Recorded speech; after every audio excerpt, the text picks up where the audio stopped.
কিন্তু আমাদের মেনুতে অনেক আইটেম আছে, চলো তোমাদেরকে দেখিয়ে দিই আজকে আমাদের মেনুতে কি কি আছে।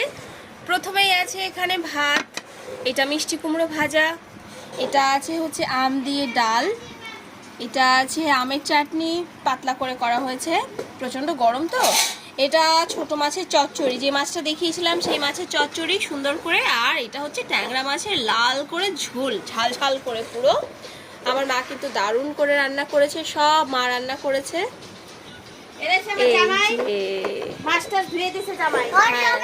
জামাই এসে ধুয়ে দিয়েছে মাছটা, আর এখানটায় রান্না করে নিয়েছে মা, দেখিয়েছি তো। অনেক মেনু আছে। ইনি রাজাদের মতো শুয়ে শুয়ে ফোন দেখছেন, ঠিক আছে, যেটা ওনার ফেভারিট কাজ। তোমরা তো সব কিছুতেই দেখো, সবসময় ফোন চালাতে থাকে সারাক্ষণই, বললে পারে মুখ ফুলে যায় ডাবের মতো। তো আজকে আমাদের এই মেনু, সবাইকে টাটা।